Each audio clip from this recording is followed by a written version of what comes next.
Today we are going to read chapter 4 of our comprehension, The Young Diarist. Here is an essay, The Young Diarist, about a 13-year-old girl named Annie Frank who lived and died during World War II. हम Anne Frank के बारे में पढ़ने जा रहे हैं. She is 13-year-old girl जिन्होंने एक डायरी लिखी थी और वर्ल्ड वॉर सेकेंड में इनकी डेथ हो गई थी. सी Born a German national, Annie lived most of her life in and around Amsterdam in the Netherlands. Her diary entries written between 12 June 1942 and 1 August 1944 document her experiences while hiding during the German occupation of the Netherlands. Annie Frank Germany में born हुई थी. वहाँ पे उन्होंने diary लिखी थी between 12 June 1942 to 1 अगस्त 1944. इसमें उन्होंने अपने एक्सपीरियंस बताए थे when she was hiding during the German occupation of Netherland. See Anne Frank was born on 12 June 1929 in Frankfurt, Germany. Her family moved to Amsterdam in the Netherlands in the autumn of 1933. On 10 May 1940, the German army invaded the Netherlands. Annie Frank and her sister were forced to transfer to a segregated Jewish school. Annie Frank was born on 12 June 1929 in Frankfurt, Germany. लेकिन उनकी family Amsterdam Netherlands में transfer हो गई थी in autumn 1933 because 10 मई 1940 को German army ने order दिया था कि एनी फ्रैंक और उनकी सिस्टर को एक जेविश स्कूल ट्रांसफ़र कर दिया जाए. रीज़न क्या था कि उस समय जर्मनी का डिक्टेटर एडोल्फ हिटलर था जो चाहता था कि उसकी यहाँ जर्मनी में सिर्फ नाजिज्म सोसाइटी रहे. क्योंकि एनी फ्रैंक और उनकी फैमिली ज्यूइश थे तो इसलिए उन्हें वहाँ से हटाया जा रहा था. Otto Frank, her father, managed to keep control of his company by officially signing ownership over the two of his Christian associates, Joe and Victor, while continuing to run the company from behind the scene. Auto Frank, Anne Frank के father, वो एक company चलाते थे. उसकी ownership उन्होंने एक Christian associate जो और विक्टर नाम के व्यक्ति को ट्रांसफ़र कर दी, जिसके साथ ही उनकी कंपनी किसी तरीके से चल रही थी. On 12 June 1942, on her 13th birthday, Annie's parents gave her a red checker diary. She wrote her first diary entry addressed to an imaginary friend named Kitty the same day. 12 जून को Anne Frank का birthday था. तो 12 जून 1942 जब उनका 13th birthday था, उनके parents ने उन्हें एक रेड कलर की सुंदर सी डायरी दी थी जिसमें उन्होंने डायरी एंट्री करना शुरू किया to her imaginary friend named Kitty. और उसी दिन उन्होंने लिखा, I hope I will be able to confide everything to you as I have never been able to confide in any one and I hope you will be a great source of comfort and support. Frank ने कहा कि मेरे पास बहुत सारी feelings हैं जिसे मैंने आज तक किसी से नहीं बताया था, बट किटी, आई होप मैं तुमसे अपने एक्सपीरियंस शेयर करके थोड़ा रिलैक्स महसूस करूँगी. Weeks later, on 5 July 1942, her sister Margot received an official summons to report to a Nazi work camp in Germany. The very next day, the family went into hiding a makeshift quarters of an empty space at the back of the Otto Frank's company building, which they named as Secret Annex. Finally क्या होता है, 5 जुलाई 1942 को वहाँ से भी एक समन आ जाता है कि आपको नाजी वर्क कैंप जर्मनी जाना पड़ेगा.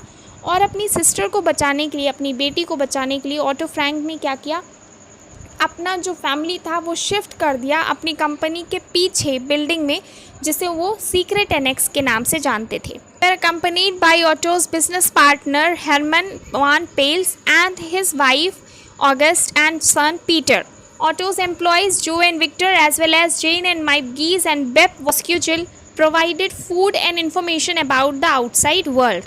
The families spent 2 years in hiding without ever once stepping outside the dark, damp, isolated portion of the building.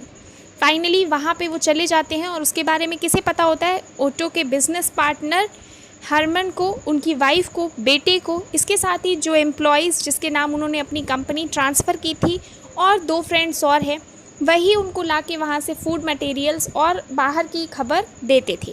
Family Anne Frank की 2 साल उस बिल्डिंग में रही थी. बहुत ही अजीब सा एरिया था, dark, dam and isolated portion था, जहाँ पे उन्होंने बड़ी मुश्किल से 2 साल स्पेंड किए थे.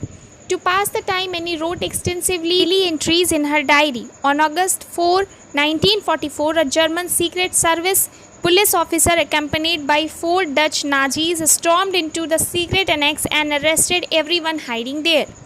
क्या होता है कि टाइम पास करने के लिए एनी उसी डायरी में एंट्री करती रहती है, अपनी फीलिंग्स शेयर करती है to her imaginary friend Kitty. लेकिन 4 अगस्त 1944 को एक German secret service police officer Dutch Nazis constable के साथ आता है और पूरी फैमिली को अरेस्ट करके ले जाता है सीक्रेट एनेक्स से। They had been betrayed by an anonymous tip. The identity of their betrayer remains unknown to this day. The residents of the secret annex were shipped off to Camp Westerbork, a concentration camp in northeast Netherlands. उन्हें किसी अपने ने ही धोखा दिया था जिसके बारे में किसी को नहीं पता कि कौन ही है, और वहाँ से उन्हें एक कंसंट्रेशन कैंप वेस्टरबॉर्क में शिफ्ट कर दिया गया। नीदरलैंड के नॉर्थ ईस्ट में था ये। They arrived by passenger train on 8 August 1944. They were transferred to the Auschwitz death camp in Poland, and in the middle of the night on 3 September 1944. वहाँ से वो पैसेंजर ट्रेन से 8 अगस्त 1944 को गए हैं। वहाँ पे उन्हें ऑस्विच डेथ कैंप पोलैंड में ट्रांसफ़र कर दिया गया। कब? आधी रात को 3 सितंबर 1944 के दिन। Upon the arrival at ऑस्विच the man and the women were separated. ऑस्विच पहुँचते ही वहाँ से जो फैमिली के मेन थे उन्हें अलग और वुमेन्स को अलग कर दिया गया। After several month of hard labour hauling heavy stones and grass mats, Anne and Margot were again transfer to the Bergen Belsen concentration camp in Germany. के हार्ड वर्क हेवी स्टोन्स के साथ grass mats के साथ काम करने के बाद any और मार्गेट को version Belsen concentration camp Germany transfer कर दिया गया। Their mother was not allowed to go with them. She fell ill and died in Auschwitz shortly after there. Finally उनकी मम्मी को उनके साथ नहीं जाने देते हैं, जिससे उनकी तबीयत ख़राब हो जाती है और वो वहीं ऑस्विच कंसंट्रेशन कैंप पे उनकी डेथ हो जाती है। At Bergen-Belsen, food was short, sanitation was awful, and diseases ran rampant. Annie Frank and her sister came down with temp in early spring and died within a day of each after some time in early March. Bergen-Belsen camp जो Germany में था उसकी condition बहुत ही ख़राब थी, बिल्कुल साफ़ सफाई नहीं थी, वहाँ बहुत सारी बीमारियाँ फैल गई थी, जिससे एनी फ्रैंक और उनकी सिस्टर मार्गरेट पहले से ही बहुत वीक है और फाइनली स्प्रिंग सीज़न में उनकी एक दिन के अंतराल में डेथ हो जाती है। मार्च के महीना रहता है, ठीक है। Only a few week before Russian soldiers liberated the camp. जब रशियन सोल्जर कैंप को खाली करा रहे थे उसी के कुछ वीक्स पहले ही एनी और उनकी सिस्टर मार्गरेट की डेथ हो जाती है। कहाँ? Belsen concentration camp in Germany. Frank was just 15 years old at the time of her death, one of more than 1 million Jewish children who died in the Holocaust. Any के साथ करीब 1 million बच्चे उस concentration camp में उनकी death हो जाती है। Otto Frank was the only member of to survive. At the end of the war, he returned home to Amsterdam, searching desperately for news of his family. सिर्फ उनके पापा ही उनकी फैमिली में बचते हैं। जब वॉर ख़त्म होता है तो वो एम्स्टर्डम जाते हैं और अपनी फैमिली को ढूंढते हैं।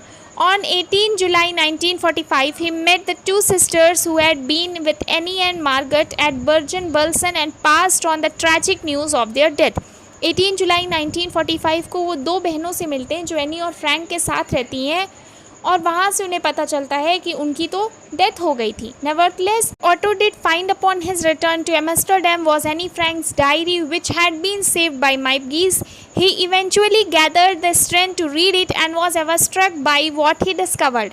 उन्हें सिर्फ एनी फ्रैंक की डायरी मिलती है जो उनकी एक फ्रेंड माइबगीज के द्वारा बचा ली गई थी। बहुत सारा स्ट्रेंथ करेज इकट्ठा करके उन्होंने वो डायरी पढ़ना शुरू किया and he was completely shocked after reading that. There was revealed a completely different Annie to the child that I had lost, wrote Otto in a letter to his mother. I had no idea of the depth of her thoughts and feelings. He sought to have selections from his daughter's diary published as a book. The secret annex diary letters from June 1942 to August 1944 was published on 25th June 1947. पढ़ने के बाद पता चला कि जिस any को वो छोटा बच्चा समझते थे उसकी फीलिंग्स एंड थॉट्स काफ़ी अलग थी। वो बहुत ही गहराई थी उनकी सोच में। अपनी मम्मी को लेटर लिख के उसने सारी कुछ बातें उसको बताई और उसके बाद उन्होंने अपनी डायरीज एंट्री से कुछ selective part the secret annex diary letter from June 14 1942 to August 1 1944 के नाम से पब्लिश किया 25 जून 1947 को। Anne Frank the diary of a young girl as it is typically called in English has been published in countless languages and editions. The diary has also been adapted for the stage and screen many times over all across the world. Finally, Anne Frank की diary entry को एक book के नाम से publish किया गया, any Frank the diary of a young girl, जो कि इंग्लिश में थी, लेकिन उसके बाद ही बहुत सारे लैंग्वेजेस और एडिशन में इसका पब्लिशमेंट हुआ। The diary has also adapted for the stage and screen for many times over across the world. इसके साथ ही इसका डिजिटल शो भी हुआ पूरी दुनिया में। It remains one of the most moving and widely red first hand accounts of Jewish experiences during the Holocaust. यही एक एकमात्र हस्तलिखित डॉक्यूमेंट है हमारे पास जिसे पढ़ के हम वहाँ के ज्यूइश लोगों के एक्सपीरियंसेस को जान सकते हैं at the time of Adolf Hitler. Anne Frank's diary endures not only because of the remarkable events she described, but also because of her extraordinary gift as a storyteller and her unbreakable spirit through even the most horrific of circumstances. Anne Frank की diary पढ़ने के बाद हमें ना सिर्फ उस बारे में पता चलता है, इसके साथ ही हमें पता चलता है कि she was a great storyteller and she has an unbreakable spirit, courage and have a strong determination to face all the horrific circumstances. So this is an extract of Anne Frank, जिसे आप पढ़ के समझ सकते हो कि how brave girl she was and at the age of 15 she died. उस समय जर्मनी की सिचुएशन बहुत ही ख़राब थी वर्ल्ड वॉर फर्स्ट और सेकेंड के बीच। यहाँ पे जो ज्यूइश थे उनकी कंडीशंस तो बहुत ही ज़्यादा ख़राब थी। Whenever you just get time, just read the diary entry of Anne Frank, that is Anne Frank the diary of a young girl, and you will come to know more about her. I hope आपको ये story आज समझ में आई होगी। Go through this story, read it once again, everything will be much clear to you. Good day.